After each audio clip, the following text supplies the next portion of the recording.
we really welcome all of the innovation we've seen around the world in both repurposing older drugs or drugs that are used for other indications and putting them into trials to see what impact they will have on Covid-19.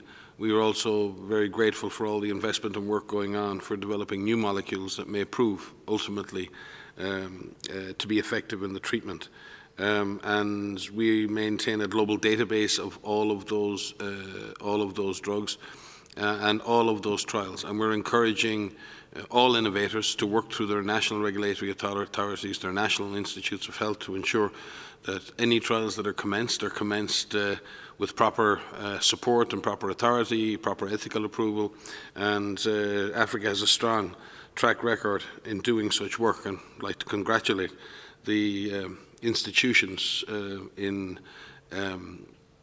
DR Congo especially, and Jean-Jacques Boyembe and his staff, because we have a monoclonal treatment which is highly successful for Ebola now, and that was developed in Congo with collaboration with NIH in the United States, but has been one of the first proven therapeutics against Ebola, a life-saving intervention developed in DR Congo and has been used successfully to treat in the last outbreak.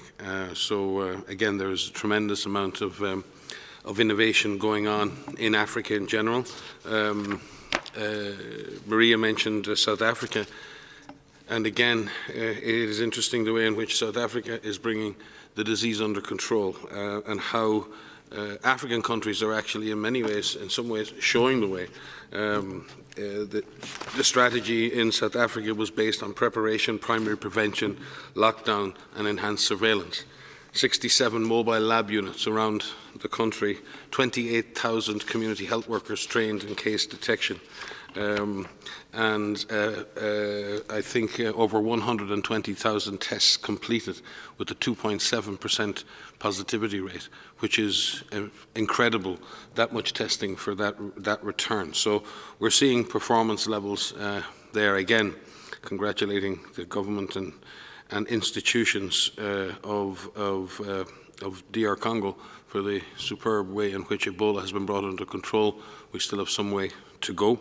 So I think in general, we need to leverage the capacities that exist in Africa, the innovation, the science.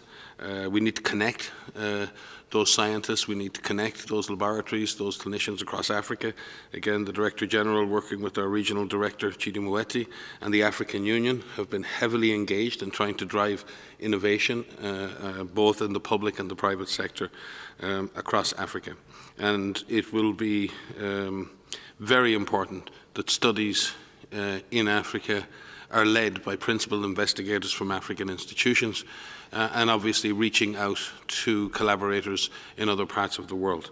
And I trust that those capacities exist. And again, to point to the rapid evolution of capacity.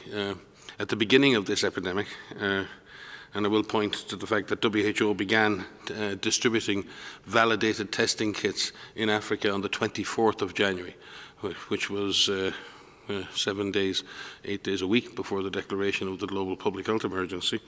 But it was the laboratories at Institut Pasteur in Senegal and NICD in South Africa that trained all of the laboratory technicians from all over Africa, who then met up with their new reagents when they returned home.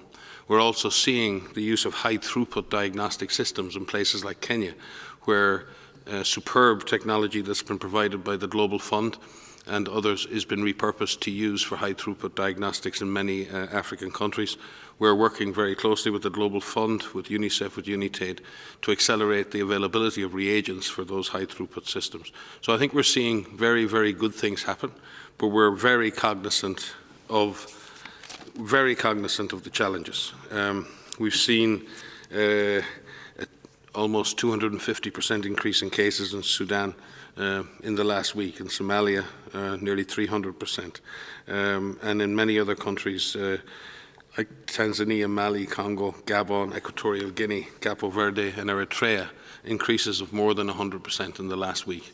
With many other countries in Africa, case increases somewhere between 30 and 90%. So We are at the beginning in Africa. I believe that with a focus on preparation, on surveillance, on community mobilization, and on the undoubted capacity for innovation and science in Africa, that we can avoid the worst of this pandemic. But we are also cognizant, as the DG said, that there are lives and there are livelihoods, and the impacts of long-term lockdowns are having a severe impact. So we have to find a way forward in Africa that can balance the risk of the virus against the risk to people's livelihoods and people's lives at the same time.